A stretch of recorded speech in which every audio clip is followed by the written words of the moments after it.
Hello guys, welcome to my YouTube channel. അപ്പോൾ നിങ്ങൾ ആലോചിക്കുന്നത് ഞാൻ ആരാണെന്നായിരിക്കും. നിങ്ങൾക്ക് അറിയാൻ വഴിയില്ല, കാരണം this is my first video on YouTube. അപ്പോൾ ആദ്യം ഞാൻ ആരാണെന്ന് പറഞ്ഞിട്ട് സ്റ്റാർട്ട് ചെയ്യാം. എൻ്റെ പേര് Abi and I am from Kollam. ഞാൻ പഠിക്കുന്നത് കർണാടകയിലാണ്. ഞാൻ ഒരു BSc നഴ്സിംഗ് സ്റ്റുഡൻ്റ് ആണ്. ആൻഡ് ഇതെൻ്റെ ഹോസ്റ്റലാണ്. ഇവിടെ കുറേ പേരുണ്ട് വീഡിയോയുടെ പുറത്ത്, അവർക്ക് എൻ്റെ ഹോസ്റ്റൽ മേറ്റ്സ് ആണ്. ഇതാണ് ഞങ്ങളുടെ ഹോസ്റ്റൽ മേറ്റ്സ്. കുറച്ച് പേരും കൂടെ ഉണ്ട്, അവരൊക്കെ ഇപ്പം വീട്ടിലാണ്. ഉടനെ വരും, അവരൊക്കെ അപ്പോൾ കാണിച്ചു തരുന്നതായിരിക്കും. ഒരു ഇൻട്രൊഡക്ഷൻ വീഡിയോ പോലെ പറയാമെന്ന് വിചാരിച്ചു. അപ്പോൾ നാളെ മുതൽ നമുക്ക് കണ്ടിന്യൂസ് വീഡിയോ ഒന്നും പറയാൻ പറ്റില്ല, കാരണം നമുക്ക് സമയം ഉണ്ടാവില്ല. സമയമുള്ള പറ്റുന്ന സമയത്ത് മാത്രം നമ്മൾ വീഡിയോ ഇടും. ആൻഡ് കാണുന്നവരെല്ലാം നമ്മുടെ യൂട്യൂബ് ചാനൽ സബ്സ്ക്രൈബ് ചെയ്യണം. ഇഷ്ടപ്പെട്ട മാത്രം സബ്സ്ക്രൈബ് ചെയ്യണം. ആൻഡ് വഴിയെ എല്ലാവരും എങ്ങനെയാണ്, എല്ലാവരും വീഡിയോയിലൊക്കെ വരുന്നതാണ്. അപ്പം എല്ലാവരും ഇഷ്ടപ്പെട്ടെങ്കിൽ കമൻറ്റ് ചെയ്യണം, ലൈക്ക് ചെയ്യണം. എന്താണ് നിങ്ങൾക്ക് പറയാനുള്ളത് പുതിയ യൂട്യൂബ് ചാനൽ?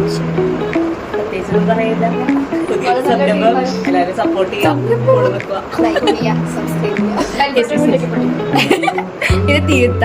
അപ്പോൾ പയ്യന്നൂരിൽ നിന്ന് വരുന്നതാണ്. ഇത് ഗോപിക, ഇത് പയ്യന്നൂരിൽ നിന്ന് വരുന്ന കുട്ടിയാണ്. ഇത് മാനസ, അവള് മാതം, ബിക്കോസ് അത് കണ്ണൂരാണ്, നിങ്ങൾക്ക് അറിയാൻ വഴിയില്ല. സോ ആദ്യമായിട്ടാണ് നമ്മുടെ ചാനൽ കാണുന്നത്. എല്ലാവരും ലൈക്ക് ചെയ്യുക, ഷെയർ ചെയ്യുക, സബ്സ്ക്രൈബ് ചെയ്യുക. Okay, by.